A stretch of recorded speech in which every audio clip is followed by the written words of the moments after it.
Livro O Despertar de uma Nova Consciência, Eckhart Tolle. Capítulo 1.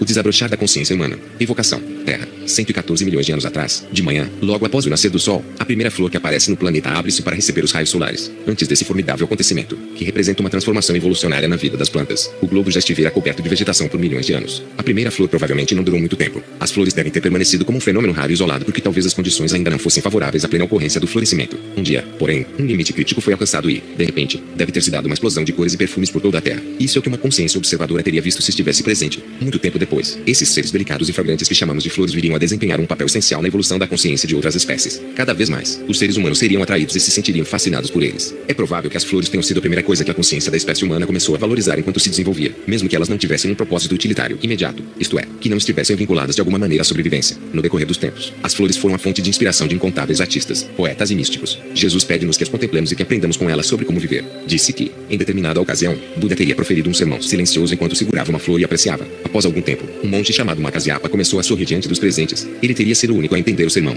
De acordo com a lenda, aquele sorriso, isto é, a compreensão, foi transmitido às gerações seguintes por 28 mestres sucessivamente e, muito tempo depois, tornou-se a origem do Zen. Contemplar a beleza de uma flor poderia despertar os seres humanos, ainda que por um breve momento, para a beleza que constitui uma parte essencial do seu próprio ser mais profundo, sua verdadeira natureza. O início do reconhecimento da beleza foi um dos acontecimentos mais significativos na evolução da consciência da nossa espécie. Os sentimentos de alegria e amor estão ligados de modo intrínseco a isso. Sem que percebêssemos inteiramente, as flores tornaram-se uma expressão em termos de forma daquilo que é mais elevado, mais sagrado e, em última análise, informe, dentro de nós, mais efêmeras, mais etéreas e mais delicadas do que as plantas das quais se originam. Elas são como mensageiras de outra esfera, uma espécie de ponte entre o mundo das formas materiais e o informe. Elas não só exalam um perfume suave e agradável aos seres humanos como emanam a fragrância da esfera espiritual. Se usássemos a palavra iluminação num sentido mais amplo do que o convencionalmente aceito, poderíamos considerá-las a iluminação das plantas. Toda forma de vida em qualquer reino estudado pelas ciências naturais, traço mineral, vegetal, animal e humano, pode passar pelo processo de iluminação. Porém, é raro isso acontecer, uma vez que significa mais do que um avanço, pressupõe uma descontinuidade no seu desenvolvimento, um salto a um patamar inteiramente diferente do ser e, mais importante, uma diminuição da materialidade, o que poderia ser mais pesado e mais impenetrável do que uma rocha, a mais densa de todas as formas. Ainda assim, algumas rochas passam por uma mudança na sua estrutura molecular, convertendo-se em cristais, tornando-se transparentes à luz, a carbonos que, sob uma pressão e um aquecimento extraordinários, viram diamantes, enquanto determinados minerais pesados se transformam em outras pedras preciosas. Quase todos os répteis, as mais terrenas de todas as criaturas, permaneceram imutáveis por milhões de anos. Alguns deles, contudo, desenvolveram penas e asas e se transformaram em aves, desafiando assim a força da gravidade, que os dominara por tanto tempo. Não é que eles tenham apenas passado a rastejar e a caminhar melhor. Esses animais transcenderam completamente a capacidade de realizar esses dois tipos de movimento.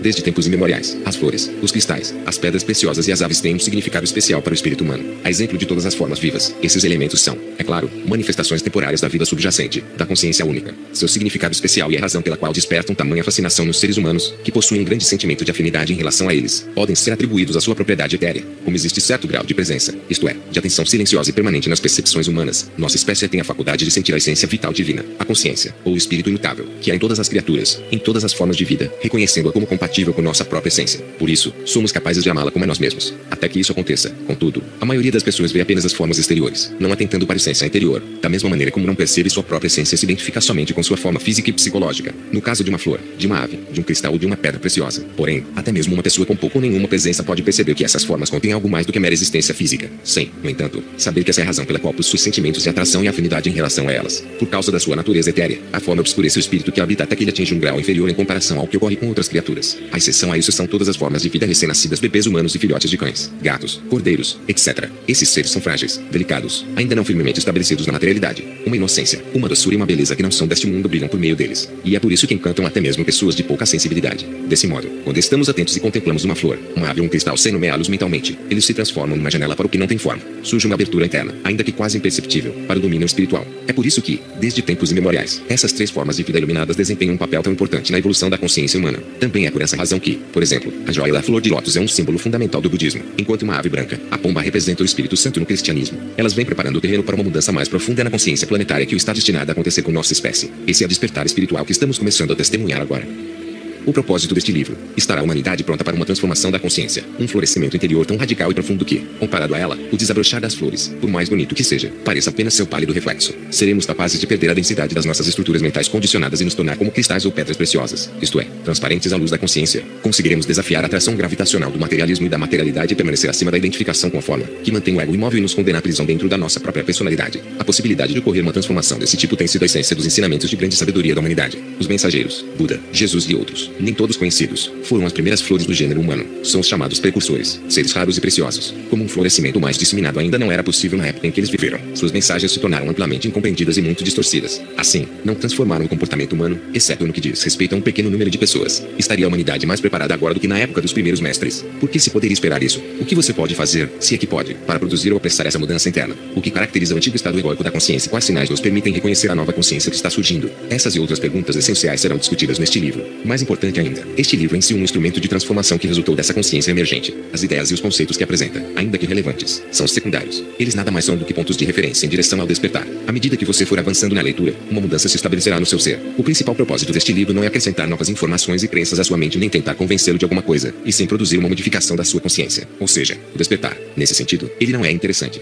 Chamamos de interessante uma leitura que nos permite manter o distanciamento, analisar as ideias e os conceitos, concordar ou discordar. Mas este livro é sobre você. Se ele não modificar seu estado de consciência, não terá feito sentido. Ele só pode despertar quem está pronto para isso. Nem todo mundo se encontra nesse estágio. No entanto, muitas pessoas já o atingiram. E, com cada indivíduo que desperta, o impulso sobre a consciência coletiva cresce, fazendo com que o processo fique mais fácil para os outros. Se você não sabe o que significa despertar, continue lendo. Só por meio da experiência se conhece o verdadeiro sentido dessa palavra. Um lampejo é suficiente para dar início a essa transformação, que é irreversível. Para alguns, esse vislumbre virá enquanto estiverem lendo estas páginas. No caso de outros, talvez o processo já esteja em andamento e eles ainda não tenham compreendido. Este livro os ajudará a perceber isso. Para alguns indivíduos, ele pode ter sido desencadeado por uma perda ou pelo sofrimento. Porém, também pode ter se iniciado pelo contato com um mestre ou ensinamento espiritual, pela leitura do meu livro O Poder do Agora, ou de outra obra espiritualmente viva aí, portanto, transformadora, ou por qualquer combinação desses fatores. Se o processo do despertar já estiver ocorrendo com você, esta leitura irá acelerá-lo e intensificá-lo. Um ponto essencial do despertar é a identificação daquela parte em nós que ainda não se modificou, o ego da maneira como ele pensa, fala e age, assim como o reconhecimento do processo mental condicionado coletivamente que perpetua esse estado não desperta. E por isso que este livro mostra os aspectos principais do ego e como eles se manifestam no plano individual e coletivo. Isso é importante por dois motivos que se interrelacionam. O primeiro deles é, a menos que conheça o mecanismo básico por trás do funcionamento do ego, você não o detectará, e ele irá enganá-lo, impedindo que o reconheça todas as vezes que tentar. Isso mostra que ele o domina. É um impostor fingindo ser você. O segundo motivo é que o ato do reconhecimento é em si uma das maneiras pelas quais acontece o despertar. Quando você descobre a inconsciência em si próprio, aquilo que torna o reconhecimento possível é o surgimento da consciência. É o despertar. Você não pode lutar contra o ego e vencer, assim como não consegue combater a escuridão. A luz da consciência é tudo o que é necessário. Você é essa luz.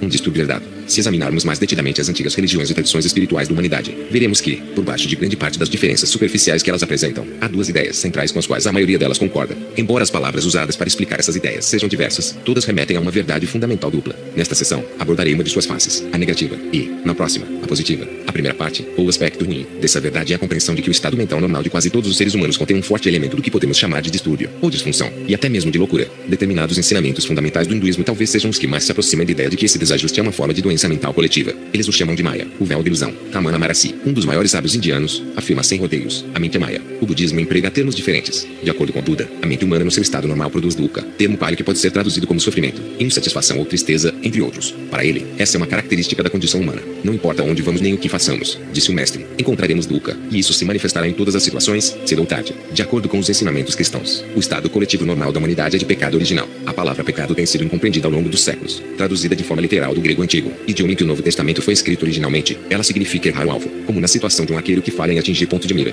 Assim, pecar quer dizer errar o sentido da existência humana. Corresponde a viver de maneira desorientada, cega e, portanto, sofrer e causar sofrimento. Uma vez mais, essa palavra, despojada da sua bagagem cultural e de sentidos equivocados, indica o distúrbio inerente à condição humana. As conquistas da civilização são admiráveis e inegáveis. Criamos obras sublimes de música, literatura, pintura, arquitetura e escultura. Mais recentemente, a ciência e a tecnologia estabeleceram mudanças radicais na maneira como vivemos e nos capacitaram a produzir inventos que teriam sido considerados miraculosos até mesmo 200 anos atrás. Não há dúvida, a mente humana possui um altíssimo grau de inteligência. Ainda assim, essa inteligência é atingida pela loucura. A ciência e a tecnologia aumentaram o impacto destrutivo que o distúrbio da mente humana tem sobre o planeta, sobre as outras formas de vida e sobre as próprias pessoas. Por isso é na história do século XX que essa disfunção, ou essa insanidade coletiva, pode ser reconhecida com mais nitidez. Um fator adicional é que essa perturbação está de fato se intensificando e se acelerando. A Primeira Guerra Mundial eclodiu em 1914. Lutas destruidoras e cruéis, motivadas por medo, cobiça e desejo de poder, são ocorrências comuns em toda a história da nossa espécie. Assim como foram a escravidão, a tortura e a violência disseminada infligidas por motivos religiosos e ideológicos. Os seres humanos sofreram mais nas mãos uns dos outros do que em decorrência de desastres naturais. Em 1914, a mente humana altamente inteligente inventou não só um motor de combustão interna como também bombas, metralhadoras, submarinos, lança-chamas e gases venenosos. A inteligência a serviço da loucura.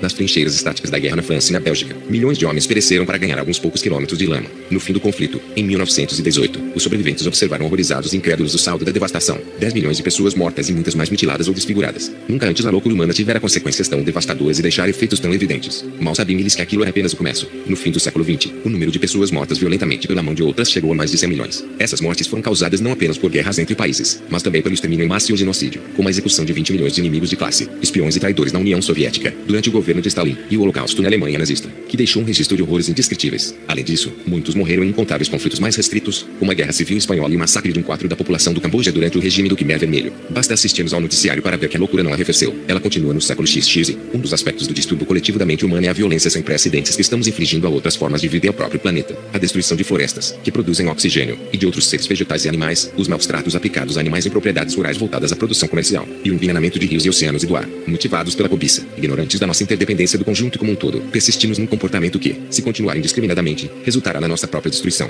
As manifestações coletivas de insanidade que se encontram na essência da condição humana constituem a maior parte da história da nossa espécie. E, em grande medida, essa história de loucura, se ela fosse o relato do caso clínico de uma única pessoa, o diagnóstico seria ilusões paranoicas crônicas, propensão patológica para cometer assassinato e atos de extrema violência e crueldade contra inimigos imaginados, sua própria consciência projetada exteriormente, uma insanidade criminosa com breves intervalos de lucidez, medo, cobiça e desejo de poder são as forças motivadoras psicológicas que estão por trás não só dos conflitos armados e da violência envolvendo países, tribos, religiões e ideologias, mas também do desentendimento incessante nos relacionamentos pessoais. Elas produzem uma distorção na percepção que temos dos outros e de nós mesmos. Por meio delas, interpretamos erroneamente todas as situações, o que nos leva a adotar uma ação equivocada para nos livrarmos do medo e satisfazermos nossa necessidade interior de alcançar mais, um poço sem fundo que nunca pode ser preenchido. É importante que você compreenda, porém, que o medo, a cobiça e o desejo de poder não são o distúrbio de que estou falando, embora sejam criados por essa disfunção, que é uma ilusão coletiva profundamente arraigada na mente de todo ser humano. Numerosos ensinamentos espirituais nos dizem para abandonar o medo e o desejo, mas, em geral, esses métodos espirituais não atingem seu objetivo, não chegam à verdadeira causa do distúrbio. Medo, cobiça e desejo de poder não são os fatores causais supremos. Tentar ser uma pessoa boa ou melhor parece algo recomendável e evoluído a fazer. Ainda assim, não é um empreendimento que alguém consiga realizar com total sucesso, a não ser que ocorra uma mudança em sua consciência. Isso acontece como parte da mesma disfunção, uma forma mais sutil e rarefeita de destaque pessoal, do desejo por mais e do fortalecimento da identidade conceitual do indivíduo, da sua imagem. Ninguém se torna bom tentando ser bom, e sim encontrando a bondade que já existe dentro de si mesmo e permitindo que ela sobressaia. No entanto, essa qualidade só se distingue quando algo fundamental muda no estado de consciência da pessoa. A história do comunismo, inspirado originalmente por ideais nobres, ilustra com clareza o que acontece quando as pessoas tentam alterar a realidade externa, no caso, criar um novo mundo, sem realizar nenhuma modificação prévia essencial na sua realidade interior, no seu estado de consciência. Elas fazem planos sem levar em conta o modelo de distúrbio que todo ser humano traz dentro de si, o ego.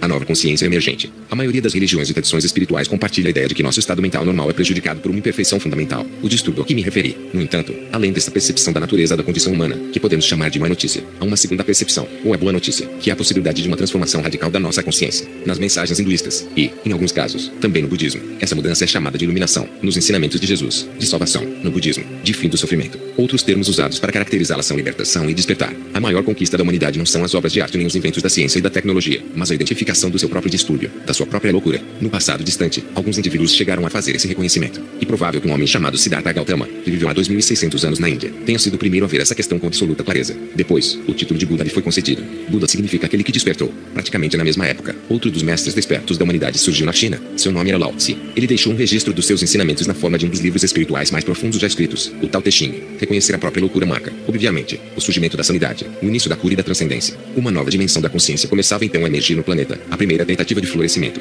Aquelas pessoas raras se dirigiam a seus contemporâneos falando sobre pecado, sofrimento e ilusão. Diziam: observe seu modo de viver. Veja o que você está fazendo, o sofrimento que está causando. Depois, indicavam a possibilidade de despertar do pesadelo coletivo da existência humana normal. E mostravam o caminho. O mundo ainda não estava preparado para esses mestres. No entanto, eles foram uma parte crucial e indispensável do despertar humano. Inevitavelmente, na maioria das vezes, não chegaram a ser bem entendidos por seus contemporâneos nem pelas gerações seguintes. Seus ensinamentos, embora simples e eficazes, acabaram sendo distorcidos e mal interpretados. Em alguns casos, até mesmo na maneira como foram registrados por escrito por seus discípulos. Ao longo dos séculos, acrescentaram-se muitas coisas que não tinham nada a ver com as mensagens originais e que eram reflexos de uma incompreensão básica. Alguns desses sábios foram ridicularizados, insultados ou mortos, enquanto outros passaram a ser venerados como deuses. Os ensinamentos que indicavam o caminho que se encontra além do distúrbio da mente humana, a porta de saída da loucura coletiva, foram desvirtuados e tornaram-se eles mesmos parte da insanidade. Assim, as religiões, numa grande medida, firmaram-se como forças divisoras em vez de unificadoras. Em lugar de estabelecerem o fim da violência e do ódio por meio da compreensão da unicidade fundamental de toda a vida, elas suscitaram mais violência e ódio, mais separações entre indivíduos, religiões e até mesmo rupturas dentro de um mesmo credo. Tornaram-se ideologias, sistemas de crenças com os quais as pessoas podiam se identificar, e elas os usavam usavam para ressaltar sua falsa percepção do eu.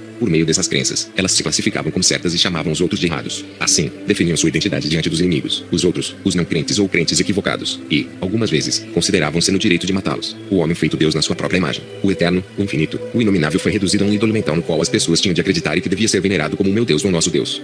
Mesmo assim, apesar de todos os desvarios perpetrados em nome das religiões, a verdade que elas indicam não deixa de brilhar em sua essência, ainda que fracamente, através de muitas camadas de distorção e interpretação errônea. E improvável, porém, que alguém seja capaz de percebê-la, a não ser que já tenha tido pelo menos lampejos da verdade dentro de si. Ao longo da história, sempre houve indivíduos raros que vivenciaram uma mudança de consciência e, assim, detectaram em si mesmos aquilo que é apontado por todas as religiões. Para descrever essa verdade não conceitual, eles usaram a estrutura conceitual das suas próprias crenças religiosas. Por meio de alguns desses homens e mulheres, escolas ou movimentos se desenvolveram dentro de todas as religiões importantes e representaram não só uma redescoberta, mas, em determinados casos, uma intensificação da luz do ensinamento original. Foi assim que o gnosticismo e o misticismo se estabeleceram nos primórdios do cristianismo e no cristianismo medieval. O mesmo ocorreu com o sufismo na religião islâmica, com o hasidismo e a cabala no judaísmo, com o Advaita Vedanta no hinduísmo e com o Zen Dzogchen no budismo. Quase todas essas escolas eram iconoclastas. Elas se opuseram a numerosas camadas de conceituações e a estruturas mentais enfraquecidas. Por essa razão, a maior parte delas foi vista com suspeita e hostilidade pelas hierarquias religiosas estabelecidas. Seus ensinamentos, ao contrário das doutrinas da religião principal, enfatizavam a compreensão e a transformação interior. Foi graças a essas escolas esotéricas que os credos mais importantes recuperaram o poder transformador dos seus preceitos originais, embora na maioria dos casos apenas poucas pessoas tivessem acesso a elas. Esses movimentos nunca se expandiram bastante para exercer uma influência significativa sobre a profunda inconsciência coletiva que predominava. Ao longo do tempo, algumas dessas escolas se tornaram rigidamente formalizadas ou conceitualizadas para permanecerem eficazes. Espiritualidade e religião. Qual é o papel das religiões estabelecidas no surgimento da nova consciência? Muitas pessoas já reconhecem a diferença entre espiritualidade e religião. Elas compreendem que ter um sistema de crenças, um conjunto de pensamentos entendido como uma verdade absoluta, não torna ninguém espiritualizado, não importa qual seja a natureza dessas convicções. Na realidade, quanto mais um indivíduo faz de seus pensamentos, crenças, sua própria identidade, mais se distancia da dimensão espiritual que existe dentro dele. Muitas pessoas religiosas estão presas nesse nível. Para elas, a verdade equivale ao pensamento. Como estão completamente identificadas com o pensamento, sua mente, consideram-se detentoras exclusivas da verdade, o que é uma tentativa inconsciente de proteger a própria identidade. Elas não compreendem as limitações do pensamento. A seus olhos, qualquer indivíduo que acredite, pense, de modo diferente está errado. Num passado não muito distante, isso lhe serviria de justificativa para matar alguém. E ainda há quem faça isso hoje em dia. A nova espiritualidade, a transformação da consciência, está surgindo em grande parte fora das estruturas das religiões institucionalizadas. Sempre houve bolsões de espiritualidade, até mesmo nas religiões dominadas pela mente. Embora as hierarquias formais tentassem eliminá-los por considerá-los uma ameaça, o fato de que a espiritualidade está aparecendo em larga escala fora das estruturas religiosas é algo inteiramente novo. No passado, isso teria sido inconcebível, sobretudo no Ocidente, terra das culturas mais controladas pela mente, onde a igreja cristã detinha uma franquia virtual da espiritualidade. Ninguém podia falar a uma plateia sobre esse tema nem publicar um livro sobre o assunto sem a autorização da igreja, caso contrário seria silenciado. Hoje em dia, porém, mesmo dentro de determinadas crenças e religiões, há sinais de mudança. Isso é confortador, e qualquer pessoa se sente grata pelos sinais de abertura, como foram as visitas do Papa João Paulo II a uma mesquita e a uma sinagoga, em parte como resultado dos ensinamentos espirituais que surgiram fora das religiões estabelecidas, mas também em decorrência da influência da antiga sabedoria do Oriente. Um número cada vez maior de seguidores das religiões tradicionais tem sido capaz de deixar de lado a identificação com a forma, o dogma e um sistema de crenças rígido. Essas pessoas têm descoberto a profundidade original que está oculta em sua própria tradição espiritual ao mesmo tempo que encontram a profundidade dentro de si mesmas. Elas compreendem que seu grau de espiritualidade não está absolutamente relacionado com aquilo em que acreditam, porém que ele tem tudo a ver com seu estado de consciência. Isso, por sua vez, determina como alguém age no mundo e interage com os outros. Aqueles que não são capazes de ver além da forma ficam mais arraigados às suas crenças, isto é, a seus próprios pensamentos. Hoje em dia, estamos testemunhando não apenas uma influência sem precedentes da consciência como também uma resistência e uma intensificação do ego. Há instituições religiosas abertas à nova consciência, enquanto outras endurecem suas posições doutrinárias e se tornam parte de todas aquelas estruturas artificiais que o ego coletivo usa para se defender e revidar. Algumas igrejas e seitas, assim como determinados cultos ou movimentos religiosos, são entidades egóicas coletivas, uma vez que se identificam rigidamente com suas convicções mentais, a exemplo do que fazem os adeptos de qualquer ideologia política fechada a todo tipo de interpretação alternativa da realidade. Mas o ego está destinado a se dissolver, e todas as suas estruturas rígidas, sejam elas instituições religiosas, corporações, governos ou entidades de outro tipo, irão se desintegrar de dentro para fora, mesmo que pareçam estar profundamente protegidas. As estruturas mais inflexíveis, as mais impermeáveis à mudança, serão as primeiras a desmoronar. Isso já aconteceu no caso do comunismo soviético. Por mais resguardado, por mais sólido e monolítico que se mostrasse, em poucos anos esse sistema se decompôs de dentro para fora. Ninguém tinha previsto esse fato. Todos foram surpreendidos. E há muito mais surpresas aguardando por nós. A urgência da transformação, quando se vê diante de uma crise radical, quando seu antigo estilo de existir no mundo, de interagir com os outros e com o reino da natureza, não funciona mais, quando sua sobrevivência é ameaçada por problemas aparentemente incontornáveis, uma forma de vida individual, bem como uma espécie, morrer ou ultrapassar as limitações da sua condição por meio de um salto evolutivo. Acredita-se que as formas de vida no nosso planeta tenham se originado no mar, quando ainda não havia nenhum animal sobre a terra firme. O mar já estava cheio de vida. Então, a certa altura, uma das criaturas marinhas deve ter começado a se aventurar pelo solo. Talvez ela tenha se arrastado por alguns centímetros. Depois, exausta por causa da enorme força gravitacional do planeta, pode ter voltado à água, onde a gravidade é quase inexistente, pois a conseguiria viver com muito mais facilidade. Mais tarde, ela tentaria de novo, de novo e de novo. Muito tempo depois, esse ser se adaptaria à vida na Terra, desenvolvendo pés em vez de nadadeiras e pulmões em lugar de guelras. Parece improvável que uma espécie se expusesse a um ambiente tão estranho e sofresse uma transformação evolucionária, a não ser que fosse compelida a fazer isso por uma situação extrema. Talvez uma grande área de mar tenha passado a receber um volume cada vez menor de água do oceano principal, o que, ao longo de milhares de anos, poderia forçar os peixes a deixar seu habitat e evoluir. Responder a uma crise radical que ameace nossa própria sobrevivência. Esse é o desafio que se apresenta à humanidade neste momento. O distúrbio da mente humana egóica, identificado há mais de 2.500 anos pela antiga sabedoria dos mestres e agora ampliado pela ciência e a tecnologia, é pela primeira vez algo ameaçador à sobrevivência do planeta. Até pouco tempo atrás, a transformação da consciência humana, também apontada por sábios do passado, era não mais do que uma possibilidade, compreendida por alguns raros indivíduos, independentemente de sua formação cultural e orientação religiosa. Um florescimento disseminado da consciência da nossa espécie não aconteceu porque até então isso não era imperativo. Uma parte significativa da população do planeta logo entenderá, se é que isso já não aconteceu, que nossa espécie está diante de uma escolha radical: evoluir ou morrer. Uma porcentagem ainda relativamente pequena da humanidade, mas que cresce com rapidez, já está vivenciando o rompimento com os antigos padrões mentais egóicos e a emergência de uma nova dimensão de consciência. O que está surgindo agora não é um sistema inédito de crenças, não é uma religião diferente, não é uma ideologia espiritual nem uma mitologia. Estamos chegando ao fim não só das mitologias como também das ideologias e dos sistemas de crenças. A mudança é mais profunda do que o conteúdo da nossa mente e do que nossos pensamentos. Na verdade, na essência da nova consciência está a transcendência do pensamento, a recém-descoberta capacidade de nos elevarmos ao pensamento, de compreendermos uma dimensão dentro de nós que é infinitamente mais vasta do que ele. Já não extraímos nossa identidade, o sentimento de quem somos, do fluxo incessante do pensamento, que, na antiga consciência,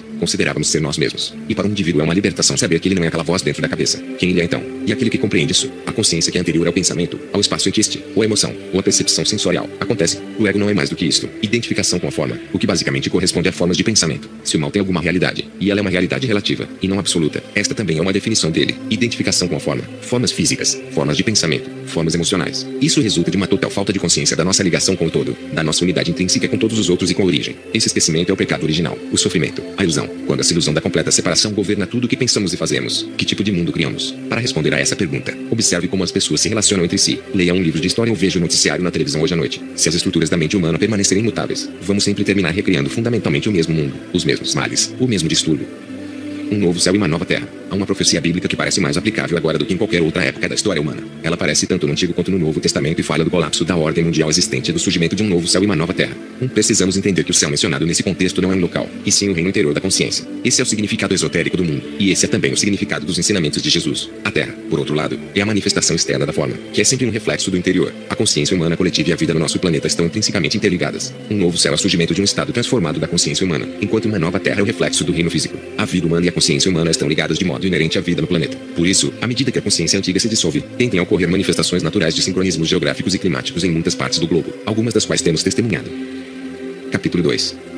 Ego, o estado atual da humanidade. As palavras, não importa se são verbalizadas e transformadas em sons ou se permanecem como pensamentos, podem lançar um encanto quase hipnótico sobre nós. É muito fácil nos perdermos por causa delas, sermos hipnotizados pela crença implícita de que, quando vinculamos um termo a alguma coisa, sabemos o que ela é. Mas, na verdade, não sabemos. Apenas encobrimos o mistério com um rótulo. Tudo, um pássaro, uma árvore, uma simples pedra e, certamente, um ser humano, é, em última análise, incognoscível. Isso ocorre porque todas as coisas têm uma profundidade insondável. Tudo o que podemos perceber, sentir e pensar a respeito é a camada superficial da realidade, menos do que a ponta do iceberg. Sob a aparência superficial, todas as coisas estão ligadas não apenas a tudo o que existe, como também a origem de toda a vida da qual procedemos. Até mesmo uma pedra, e mais facilmente uma flor ou um pássaro, pode nos mostrar o caminho de volta a Deus, a origem, a nós mesmos. Quando olhamos para algo assim ou o seguramos e depois o deixamos ir sem lhe impor uma palavra nem um rótulo mental, uma sensação de assombro, de maravilha, surge dentro de nós. A essência desse elemento comunica-se conosco de modo silencioso e reflete nossa própria essência para nós. Isto é o que os grandes artistas sentem e conseguem transmitir com sua arte. Van Gogh não disse isto é apenas uma cadeira velha. Ele olhou, e olhou, e olhou, e sentiu a existência da cadeira. Depois, sentou-se de frente para a tela e pegou o pincel. A cadeira em si tinha um valor irrisório. A pintura desse mesmo objeto vale hoje milhões de dólares. Sempre que não encobrimos o mundo com palavras e rótulos, retorna à nossa vida a sensação do milagre, que foi perdida há muito tempo atrás, quando a humanidade, em vez de usar o pensamento,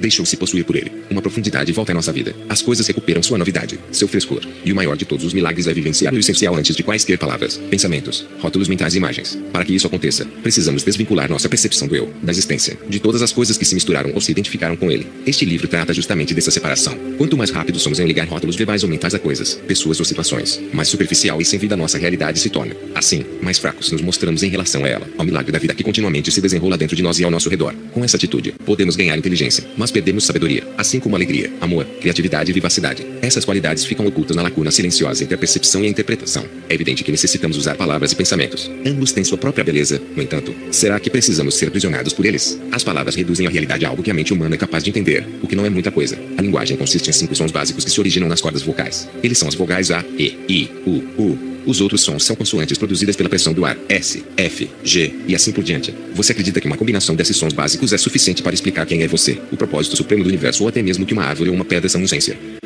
O eu ilusório. A palavra eu incorpora o maior R a verdade mais profunda, dependendo de como é utilizada. No uso convencional, não só é um dos termos empregados com maior frequência, juntamente com as palavras correlatas mim, meu, comigo, etc., como é um dos mais enganosos. Na sua aplicação cotidiana normal, eu contenho o erro primordial, uma percepção equivocada de quem a pessoa é, um sentido ilusório da identidade. Isso é o ego. E o que Albert Einstein, que possui um admirável entendimento não só da realidade do espaço e do tempo como da natureza humana, chamou de ilusão de óptica da consciência. Essa identidade ilusória se torna então a base de todas as interpretações, ou melhor, das más interpretações, posteriores da realidade, de todos os processos de pensamento, das interações e dos relacionamentos. A realidade do indivíduo passa a ser um reflexo da ilusão original. O lado bom disso aqui, se formos capazes de reconhecer a ilusão como tal, ela se dissolverá. A identificação da ilusão é seu fim. Sua sobrevivência depende do nosso erro em considerá-la a realidade. Quando compreendamos quem não somos, a realidade do que somos aparece por si mesma. Isso é o que acontecerá enquanto você estiver lendo devagar e cuidadosamente este capítulo e próximo, que tratam do mecanismo do falso que chamamos ego. Assim, qual é a natureza dessa identidade ilusória? Aquilo a que costumamos nos referir quando dizemos eu não é quem nós somos. Por um ato monstruoso de reducionismo, a profundidade infinita de quem somos confundiu-se com o som produzido pelas cordas vocais ou pelo pensamento do eu na nossa mente com qualquer outra coisa com que eu esteja identificado. Portanto, a que se refere o eu comum e os termos relacionados mim, meu ou comigo. Quando uma criança aprende que uma sequência de sons produzida pelas cordas vocais dos pais é seu nome, ela começa a fazer com que uma palavra, que na sua mente se torna um pensamento, corresponda a quem ela é. Nessa fase, algumas crianças se referem a si mesmas na terceira pessoa. João está com fome.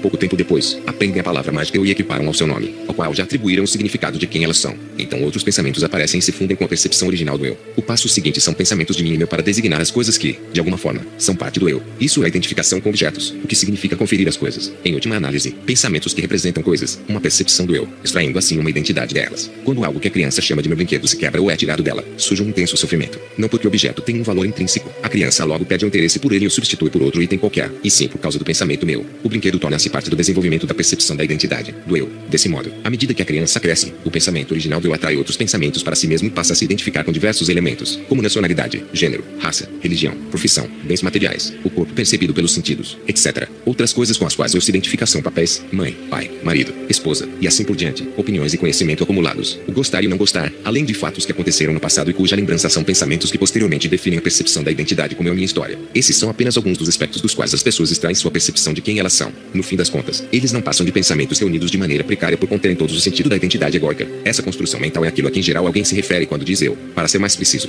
na maior parte do tempo, não é a pessoa que está falando quando pronuncia eu pensa eu, mas algum aspecto dessa construção mental, a identidade egóica, após o processo do despertar. A palavra eu ainda é usada, no entanto ela passa a vir de um lugar muito mais profundo dentro de nós. Quase todas as pessoas ainda estão identificadas com o fluxo incessante da mente, do pensamento compulsivo, em sua maior parte repetitivo e sem importância. Não existe nenhum eu fora dos seus processos de pensamento e das emoções que os acompanham. E é esse o significado de ser espiritualmente inconsciente. Quando informadas de que existe uma voz na sua cabeça que nunca para de falar, as pessoas costumam ter duas reações, ou perguntam que voz, ou a negam com raiva. E isso, sem dúvida, barra a própria voz, aquele que pensa, a mente não observada. Podemos considerá-la quase uma entidade que se apossou das pessoas. A quem nunca se esqueça da primeira vez em que conseguiu romper a identificação com seus pensamentos, o momento em que foi capaz de sentir brevemente a mudança de identidade, deixando de ser o conteúdo da sua mente para se tornar a consciência lá no fundo. No caso de outros indivíduos, isso acontece de uma maneira tão sutil que eles mal percebem ou apenas notam uma abundância de alegria ou paz interior sem saberem o que originou esses sentimentos.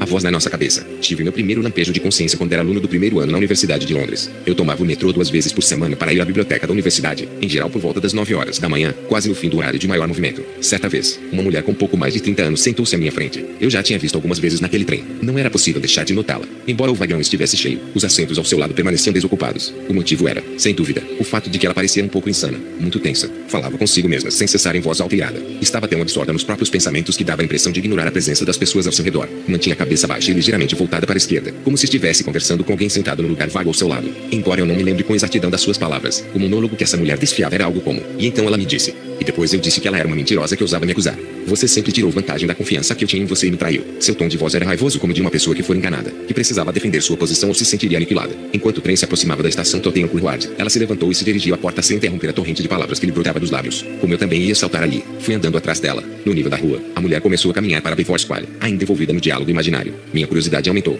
Como ela estava se deslocando na mesma direção que eu tomaria, decidi segui-la. Embora permanecesse envolvida naquela conversa fantasiosa, a mulher parecia saber para onde estava indo. Logo estávamos próximos à imponente imponente estrutura do Senate House, um edifício de 1930, onde se localizava um prédio da administração central da universidade e a biblioteca. Fiquei chocado. Seria possível que estivéssemos nos encaminhando para o mesmo lugar? Sim, era para onde ela ia. Será que a mulher era uma professora, uma aluna, uma funcionária administrativa, uma bibliotecária? Talvez fizesse parte de um projeto de pesquisa psicológica. Nunca soube a resposta. Procurei me manter 20 passos atrás dela, mas, no momento em que entrei no prédio, onde, ironicamente, funcionava a sede da Polícia do Pensamento na versão cinematográfica do romance 1984, de George Orwell, ela já tinha desaparecido num dos elevadores. Fiquei impressionado com o que acabara de testemunhar. Aos 25 anos, eu era um aluno maduro do primeiro ano da faculdade e me considerava um intelectual em desenvolvimento. Estava convencido de que todas as respostas aos dilemas da existência humana podiam ser encontradas por meio do intelecto, isto é, pelo pensamento. Não compreendia ainda que o pensamento sem a consciência é o principal dilema da existência humana. Para mim, os professores eram sábios que tinham todas as respostas, enquanto a universidade era um templo do conhecimento. Como poderia uma pessoa insana como aquela fazer parte disso? Ainda estava com a mente voltada para aquela mulher enquanto lavava as mãos no banheiro da biblioteca. Pensei, espero não acabar como ela.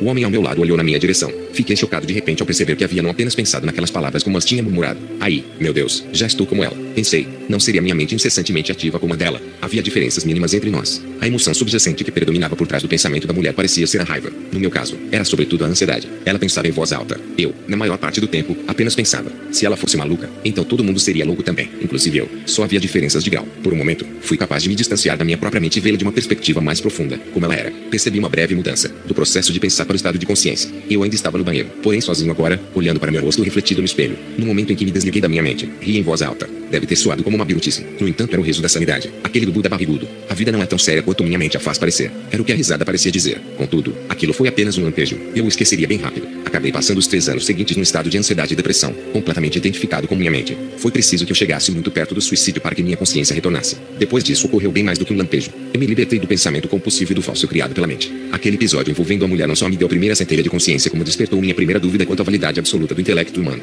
Meses mais tarde, um fato trágico fez com que essa dúvida aumentasse. Numa manhã de segunda-feira, eu e outras pessoas chegamos à universidade para assistir a palestra de um professor cujas ideias eu admirava muito. Mas fomos informados de que ele havia cometido suicídio no fim de semana, atirar em si mesmo. Fiquei atordoado. Ele era um professor altamente respeitado e parecia ter respostas para tudo. No entanto, até aquele momento, eu não conseguia identificar nenhuma alternativa para o cultivo do pensamento. Ainda não compreendia que pensar é apenas um minúsculo aspecto da consciência que somos. Além disso, não sabia nada sobre o ego, quanto mais sobre como detectá-lo em mim mesmo. O conteúdo e estrutura do ego. A mente egóica é completamente condicionada pelo passado. Esse condicionamento é duplo. Consiste em conteúdo e estrutura. No caso de uma criança que está chorando e sofrendo profundamente porque lhe tiraram um brinquedo, esse objeto representa o conteúdo. Ele pode ser trocado por qualquer outro conteúdo, isto é, por qualquer outro brinquedo ou objeto. O conteúdo com o qual alguém se identifica é condicionado pelo ambiente, por sua criação e pela cultura dominante. Tanto faz se a criança é rica ou pobre, e também não importa se o brinquedo é um pedaço de madeira no formato de um animal ou um aparelho eletrônico sofisticado. O sofrimento causado pela perda do objeto será o mesmo. A causa dessa dor aguda está oculta na palavra meu e é estrutural. A compulsão inconsciente para ressaltar a própria identidade por meio da associação com um objeto é construído na própria estrutura da mente egóica. Uma das mais básicas estruturas mentais que possibilita a existência do ego é a identificação. A palavra identificação deriva dos termos latinos idem, que significa o mesmo, e fazer que corresponde a fazer. Portanto, quando nos identificamos com algo, fazemos dele o mesmo. O mesmo que o quê? O mesmo que nós. E lhe atribuímos a percepção do eu. Assim ele se torna parte da nossa identidade. Um dos níveis mais básicos de identificação é com as coisas, tanto que dizemos meu brinquedo, que mais tarde se torna meu carro, minha casa, minhas roupas, e assim por diante. Tentamos nos encontrar nas coisas, porém nunca conseguimos fazer isso inteiramente e acabamos nos perdendo nelas. Essa é a cena do ego. A identificação com as coisas. Quem trabalha no setor de publicidade sabe muito bem que, para vender produtos supérfluos ou desnecessários, é preciso convencer as pessoas de que esses objetos acrescentarão algo à maneira como elas se veem ou são vistas pelos outros. Ou seja, que adicionarão alguma coisa à sua percepção do eu. Os anúncios fazem isso, por exemplo, nos dizendo que vamos nos destacar da multidão usando tal produto e, assim, por implicação, seremos mais plenamente nós mesmos. Outras propagandas criam uma associação na nossa mente entre o produto e alguém famoso, jovem, atraente ou de aparência feliz. Até mesmo imagens do início da carreira de celebridades que agora já estão velhas ou mortas funcionam bem para esse propósito. O pressuposto implícito é de que, comprando determinado item, nos tornamos, por meio de uma apropriação mágica, como essas pessoas ou então assumimos sua imagem superficial. Assim, em muitos casos, não estamos adquirindo um produto, mas um meio de realçar nossa identidade. As grifes de estilista são, em termos básicos, identidades que compramos. Elas são caras e, portanto, explosivas. Se todo mundo pudesse adquiri-las, seu valor psicológico se perderia e nós ficaríamos apenas com seu valor material, que talvez represente apenas uma fração do preço que pagamos por elas. Com que tipo de coisa cada um de nós se identifica é algo que varia de pessoa para pessoa, considerando a idade, o sexo, a renda, a classe social, a moda e a cultura dominante, entre outros fatores. Aquilo com que alguém se identifica tem tudo a ver com o conteúdo, enquanto a compulsão inconsciente para se identificar é estrutural. Essa é uma das maneiras mais básicas pelas quais a mente egóica funciona. Paradoxalmente, o que mantém a chamada sociedade de consumo é o fato de que tentar encontrar a si mesmo por meio de coisas não funciona. A satisfação do ego tem vida curta. Assim, a pessoa continua buscando mais, continua comprando, continua consumindo. É claro que, nessa dimensão material em que nosso eu superficial vive, as coisas são uma parte necessária e inevitável da vida. Precisamos morar em algum lugar, necessitamos de roupas, móveis, ferramentas, transporte, etc. Há também coisas que valorizamos por causa da sua beleza ou da sua característica inerente. Devemos reverenciar reverenciar o universo das coisas, e não menosprezá-lo. Cada objeto tem uma existência, é uma forma temporária cuja origem está na vida única, informe, a origem de todas as coisas, de todos os corpos, de todas as formas. Nas culturas mais antigas, as pessoas acreditavam que tudo, até mesmo os objetos supostamente inanimados, possuíam um espírito próprio, e a esse respeito elas se encontravam mais próximas da verdade do que estamos hoje em dia. Quando se habita um mundo embotado pela abstração mental, não se sente mais a vida pulsante do universo. A maioria de nós não se encontra numa realidade viva, e sim numa realidade conceitualizada. Mas não podemos reverenciar as coisas verdadeiramente se as usamos como meios para ressaltar nosso eu, isto é, se tentamos nos encontrar por meio delas. E isso que o ego faz. Sua identificação com as coisas cria sentimentos de apego e obsessão.